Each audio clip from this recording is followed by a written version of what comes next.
If you were born in the US after the mid-1990s, you most likely ingested a spin-off of NASA technology. Surprised?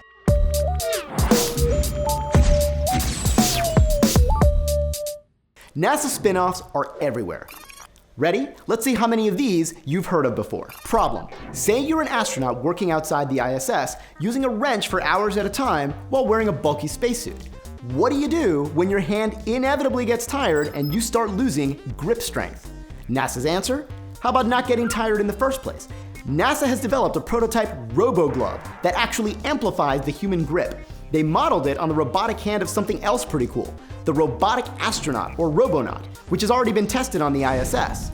Anyway, the robo-glove tries to improve dexterity and reduce hand fatigue and repetitive motion stress for astronauts working on equipment during spacewalks. Next problem. The space station orbits Earth so fast that each new sunrise happens every 90 minutes. Not the best for your circadian rhythms, so how do astronauts get regular sleep? Alright, you know how driving a baby around in a car helps put it to sleep? Well, NASA funded researchers at Stony Brook University to analyze that very phenomenon. They found that hitting the ear with just the right vibrations could sync up the electrical signals going to the brain from the auditory system and from the vestibular system in the inner ear, which regulates balance. They tested extensively on hamsters, which apparently have really similar vestibular systems to humans, and eventually they figured out how to induce either wakefulness or sleep. So what's a spin-off? A downloadable insomnia app called Sleep Genius that combines that vibration research with classical music. Another spin-off? Sleepy hamsters. Next problem. Say you want to do an interplanetary manned mission. Ideally, you'd want to make the spacecraft a self-contained closed ecosystem that can produce its own oxygen, recycle its waste, and generate its own food in order to keep fuel costs down. So how do you do that?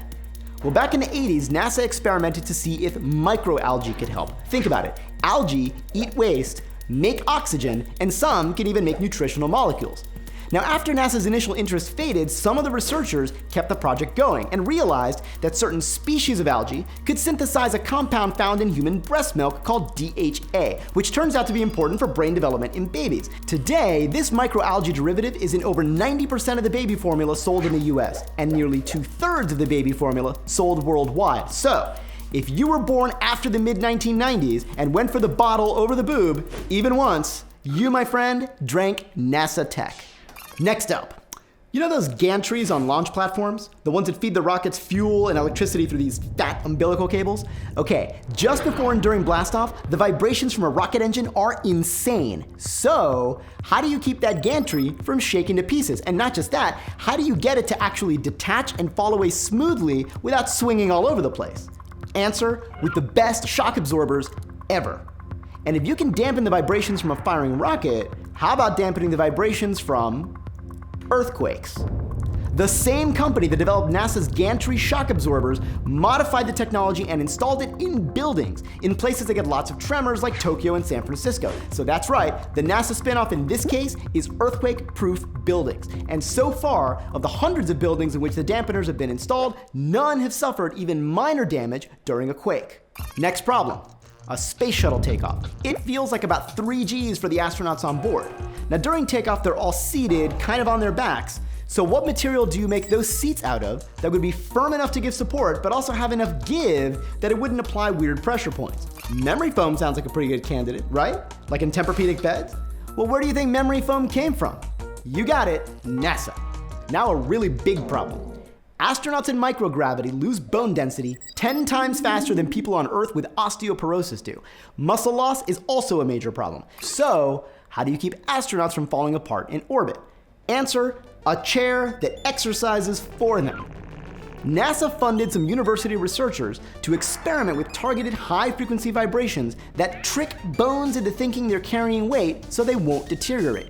While testing the system, the designers realized the vibrations also cause muscles to contract without voluntary effort. It's kind of like those ab belts on late-night infomercials, except this thing actually works. Now right now it's just in the prototype phase being used for experimental physical therapy, but in 10 years, I'm gonna be jacked. Here's a serious problem. Inside a spacesuit, a rise in core body temperature from overexertion could be incredibly dangerous since there's no easy way to get that heat out. So how do you monitor a person's core temperature when that person is inside a spacesuit floating in space? How about a pill that takes your temperature? That's right, ingestible thermometers. Literally a pill with sensors and transmitters that takes your temperature from the inside. Next problem. How can you get pilots to see other planes through fog? Yeah, pilots, remember, the A in NASA is aeronautics. Answer, infrared laser strobe lights connected to a video camera. See, fog is opaque to visible light, but somewhat transparent to infrared light. By timing the return time of the laser pulse echoes and using image rendering software, NASA-funded research has helped develop a kind of infrared sonar for fog. Now, you know what else is also transparent to infrared light? Smoke and fire. So I think you can see the spin-off coming. Goggles for firefighters that can see through walls of smoke and flame, which is super badass. Next problem. Say you want to grow plants in space for food and oxygen. Now, plants need water, which is a precious resource on the space station that you don't want to waste. So, how do you know when to water plants in space? With NASA funding, university researchers developed a sensor that monitors plant leaf thickness, sends a plant health update to a computer, and then triggers automatic irrigation if needed.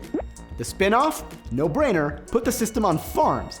The tech is still quite a ways from commercial viability, but interestingly, the prototype systems being tested on farms now can send status updates over text message. That's right, text messaging plants. All pretty cool, right? If you want to learn more, NASA Spinoffs actually has its own YouTube channel, magazine, and Twitter account, all linked in the description.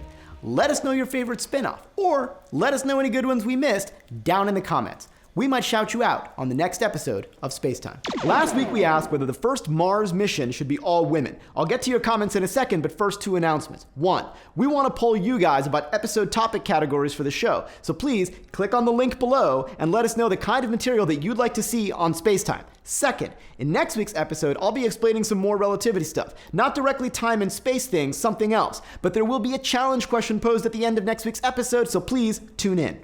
Okay, now to your comments.